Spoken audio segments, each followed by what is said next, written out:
Thanks for joining us today. You've tuned into Business Daily and I'm Lee Ji-yoon. Before we get started, let's get a quick glimpse at today's highlights. Korean beauty products are poised to take over China's market, with cosmetics exports to the neighboring countries seeing a 250% jump from a year ago. IP financing is all about gaining access to credit through intellectual property, and it's gaining more attention worldwide. Where does Korea stand in terms of this field? We'll sit down with an expert. Korean makeup brands have become extremely popular in China, recently beating out Japan and taking the #2 spot in China's cosmetics market. And the K-beauty trend is spreading further to countries in the Middle East. Our Won Ji-yeon tells us more. Korean beauty products are beginning to take over China. According to the Korea International Trade Association, Korea exported more than $370 million worth of cosmetics to China in the first half of the year. That marks a 250% jump from a year ago. Korea now ranks second after France in China's cosmetics market, and this signals an opportunity for Korean brands despite the plummeting value of the Chinese currency. The number of cosmetics users in China has now reached nearly 200 million, and we believe that around 500 million people in China will use beauty and skincare products in the long run. Korea's biggest makeup brand, Amoy Pacific, is now eyeing new markets in the Middle East and Latin America. The middle class is growing in those regions, raising demand for beauty products. Amoy Pacific plans to open its first store in Dubai next year and expand to other megacities in South America in 2017. Won Ji-hyun, Business Daily. Big and small firms in Korea are increasingly opening up to the option of granting flexible hours at work, with the policy proved to have various benefits for both employers and workers. Our Lee Ji-young tells us more. Researcher Lee Jung-in says balancing work and family time has become much easier ever since her workplace, the state-run Korea Institute of Energy Research, granted flexible work hours to employees. It's a lot of help since I'm able to go to work after taking more time in the morning to send my children off to kindergarten. Currently, more than half of the total staff members at this institute come to work between 7 to 10 in the morning and leave anywhere between 4 to 10 at night. Many have welcomed the change, implemented since April this year, saying the policy has come in handy during personal emergencies and planning for vacations. It's a lot of help when it comes to raising my kids, and since I can set my own schedule, I think I can focus better at work. It's not just at public entities. Korea's conglomerates like Samsung, LG, and Hyundai have also allowed employees to take on more flexibility in their work hours, with an aim to promote more efficiency in the office and foster creativity. Experts say this kind of flexibility can increase leisure time, which can eventually boost domestic consumption. And while the concept of flexible working hours is not as prevalent in Korea compared to other developed nations, an increasing number of people are hoping for more freedom at the workplace. Lee Ju-young, Business Daily. Can math solve corporate challenges or social problems? As a matter of fact, mathematicians are receiving attention these days as they visit industries with solutions of their own. Our Eunice Kim explains. Someone once implied solving a stubborn problem is preceded by not obsessing over it. And that's not the only answer embedded in Disney's box office hit Frozen, the first animation to pull in more than 10 million moviegoers in Korea. Mathematicians were behind the vivid computer graphics, calculating every minute detail to create arguably the most realistic animated snow.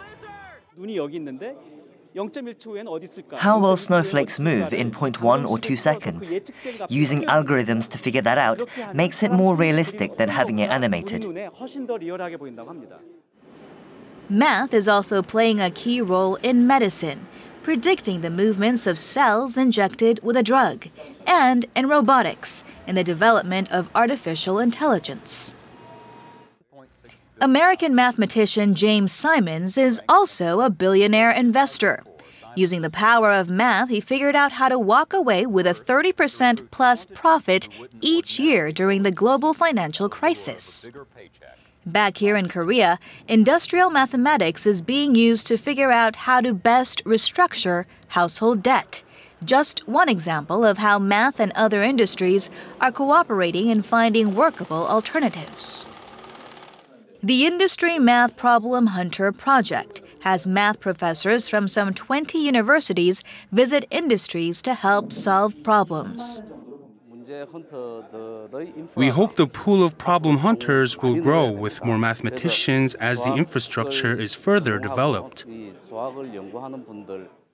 And hopes are more math and creative solutions will pop out of textbooks to help solve real problems in today's society in the months and years to come. Eunice Kim, Business Daily.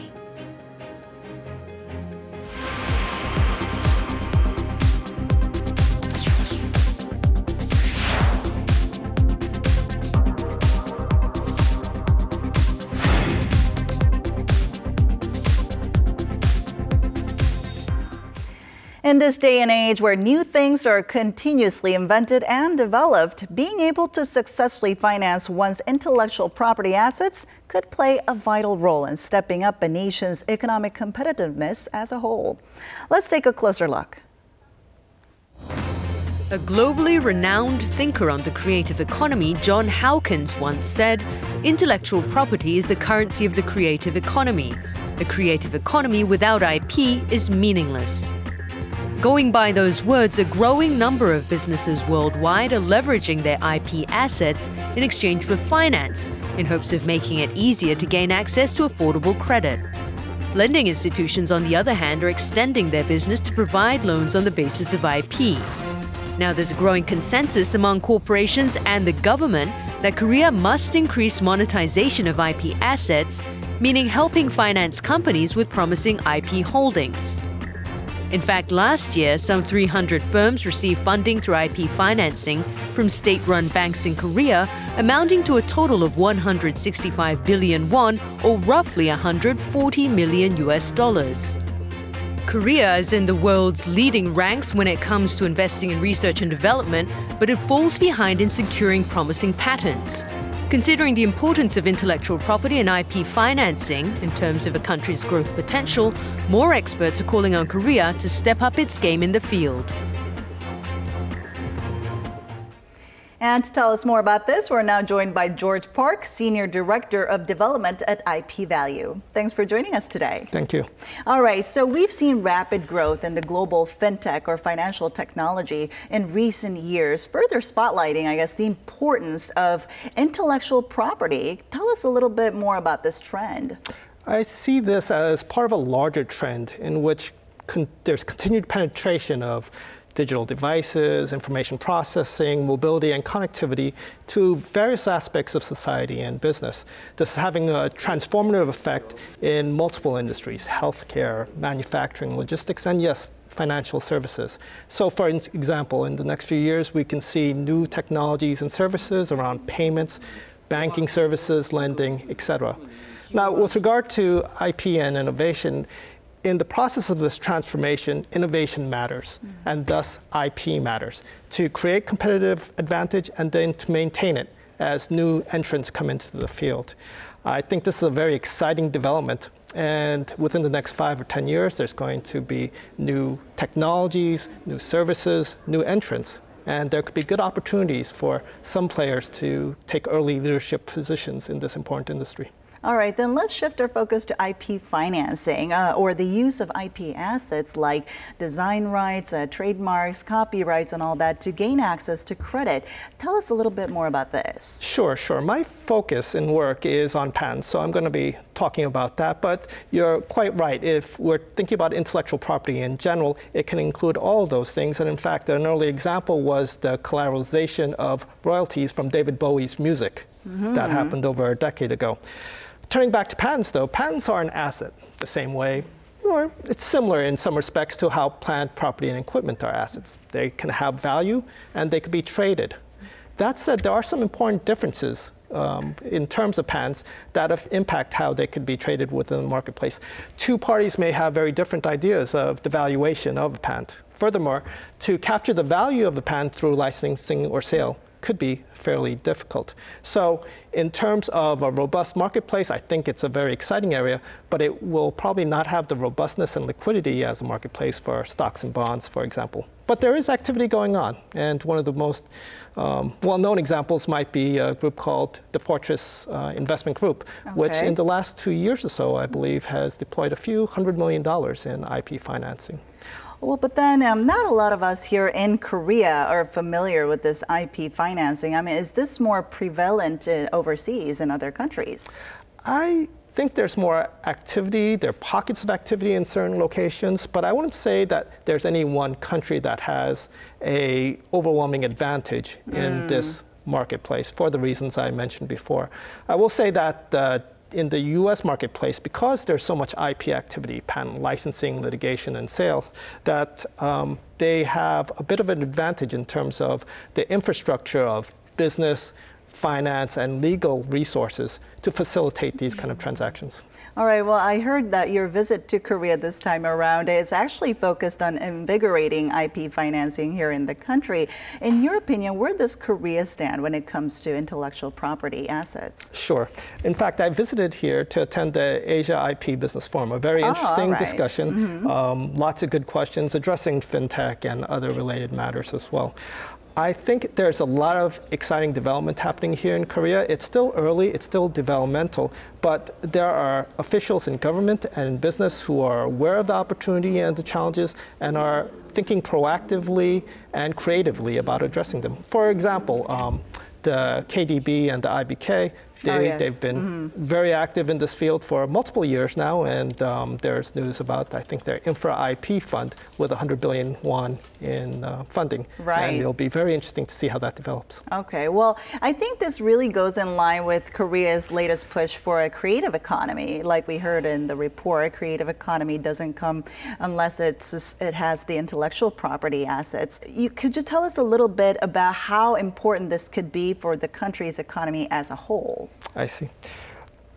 You know, let me take a step back. I think innovation in technology is hard, but innovation in economic policy and business model may be even harder. And I think that's might be what's necessary because of increasing competition from China and because the existing export-driven manufacturing economic model may have lost some of its energy. I think there may be a need or consideration of different kinds of economic paradigms. To that end, I think innovation and creativity could be a big part of that. Changing gears is difficult. I had a conversation with a colleague from Taiwan a week ago, and I think this is a situation that is confronting Taiwan. It's a situation that Japan experienced maybe over 10 years ago, and it's still struggling with. That said, I think Korea has some fantastic fundamentals with which to face this challenge. In terms of IP, Korea is the 4th or 5th largest and most prolific issuers of IP, of patents in the world. In terms of the workforce, it's very well educated, very diligent, so that's a plus. In terms of the businesses, you have some businesses with world-class technologies. The government is proactive and aware of this challenge and is taking steps to try to address it. And in terms of the entrepreneurial spirit here, it's rare in the world, and I see it in Korea, and I think that puts it in good stead. It's still a challenge, but Korea, I think, is in a good position to face that challenge. All right, then what else should Korea do from here on out to, I guess, develop a stronger IP marketplace in the country? It's about the IP, first and foremost. So developing the IP, continuing to develop the IP, I think will be important. So supporting R&D, either through direct grants or perhaps through tax credits would be important. Collaboration, accelerators have been considered as a way to accelerate growth. And there could be other thoughts along those lines to support the IP development. In terms of the IP transactions, there may be creative corporate tax structures or corporate structures to facilitate those kind of developments as well. That's for IP in general. Talking about fintech, I think there might be some other suggestions that could be considered.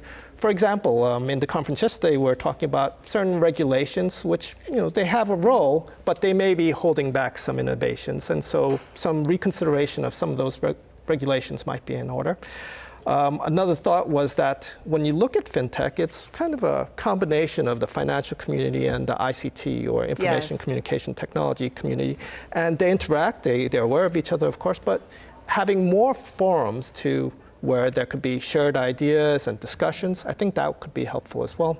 And one other note I would make is to leverage Korea's unique characteristics. Korea is, of course, a relatively small country, but very dense and very technology savvy. It's a perfect breeding ground for new ideas, new concepts, et cetera, and the government and businesses should take advantage of that and that entrepreneurial spirit I was talking about before to develop new ideas. That said, that could also be a challenge in the sense that while something could play well and develop very well in Korea, taking it to the outside world, to the global community, could present challenges. And so government support in networking, business development, marketing could be helpful in that regard. All right. Thank you so much for your insight today.